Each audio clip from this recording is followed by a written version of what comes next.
One of the most common questions we get is about what green tea tastes like. While it's impossible to really understand the flavor until you've tried it, in this video we're going to try and break down the different flavor profiles of a green tea, specifically a Japanese green tea. Recently we set up a flavor chart to map out the different flavor profiles of our Japanese green teas. On one axis, you have the sweetness of the tea. At the higher end of this spectrum, you have sweet and savory flavors, and on the other extreme, you have more bitter or astringent teas. The second axis plots the trade-off between these fresh vegetal flavors and these more roasted flavors. There is, of course, much more complexity to the flavor of tea, but this is a good starting point when it comes to organizing tea into different categories. First, let's start off with the vertical axis. What makes a tea sweet and what makes a tea bitter? Theanine is the dominant amino acid in tea leaves and is the primary cause of these sweet and savory flavor profiles. The savory or umami flavor, as it's called in Japan, is the so-called fifth flavor you may know from cooking. The tongue can pick up on the presence of these amino acids, and that's why something like a hearty miso soup tastes so good. Speaking of the miso soup, you may notice some similarities with an umami-rich tea like Gyokuro. They both have a little bit of this rich, salty, even seaweedy flavor.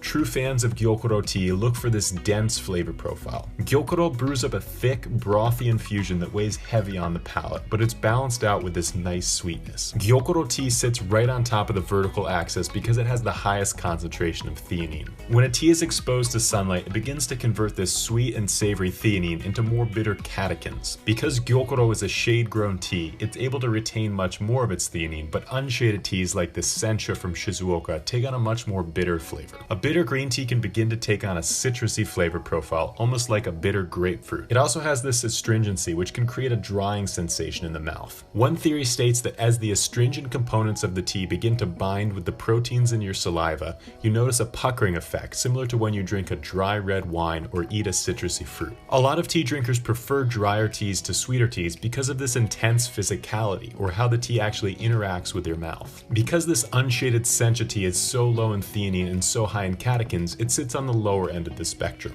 The theanine content can come down to two major factors, and that's what cultivar is used and how much exposure to the sun the tea gets. Different tea cultivars have different levels of theanine. The sweeter and milder Saimidori cultivar is going to have more theanine, and therefore the teas made from this cultivar will be positioned higher on the sweetness spectrum. This is why the Cha Meijin, a Saimidori Gyokuro, is positioned slightly higher than the other Gyokuro teas. The Cha Meijin has these warm, sugary notes of caramel and cane sugar. How a tea is shaded will most likely determine where it's positioned on the sweetness spectrum. Teas shaded for the longest time, like Gyokuro and Kabuseicha, will be on the higher end, followed by Sencha shaded for 7 to 10 days, and finally Senchas that are unshaded will be at the bottom. Next, we come to the horizontal axis, where we talk about these fresh vegetal flavors of teas. The reason why green teas are unique is that they are steamed after harvesting in order to lock in these natural grassy or vegetable flavors. If the teas are not steamed after harvesting, they will begin to oxidize and turn into a black tea. During the oxidation process, the polyphenols in the tea are converted into theaflavins, so the tea exchanges these fresh green notes for warmer notes of honey and chocolate. The teas that retain the high amounts of polyphenols will have a strong vegetable flavor to them. Tea is made from a leaf, which technically makes it a vegetable. When we talk about the flavors of these intense green Fukumushi-style senchas, we're talking about these steamed vegetable notes, like sweet corn, edamame, and spinach. The Fukumushi teas are easy to spot because of their vibrant, cloudy green color.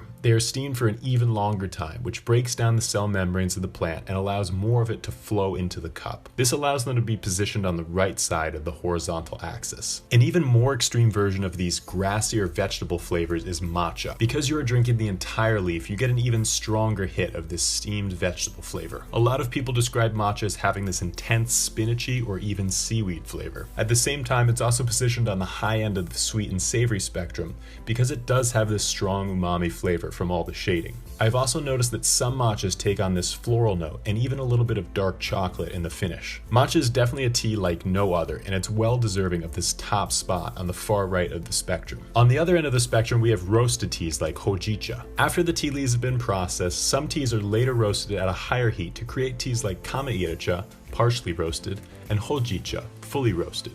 These teas tend to swap out these fresh, grassy flavors for warmer notes of coffee, chocolate, and caramel, as the roasting process reduces the level of polyphenols in the leaves. Kame-iracha retains some of its vegetal flavors, whereas many hojichas lose them completely in favor of more of these roasted flavor profiles. These teas are positioned on the far left of the spectrum. It is rare to have a tea that is both sweet and savory and also roasted, but there are a few farmers that produce a roasted Gyokuro, which would be a perfect example of that. So these are the basics of green tea flavors. There are a few other tasting notes you may pick up as you begin to get more advanced, such as the subtle fruity notes of a fukumushi tea or the straw flavors of a stem tea, but these are something that we can cover another time. Thank you guys so much for watching. I hope this video has helped you get a better understanding of the different flavors of Japanese green tea. Please let me know what tasting notes you're able to identify in the comments below. Until then, we'll see you next time.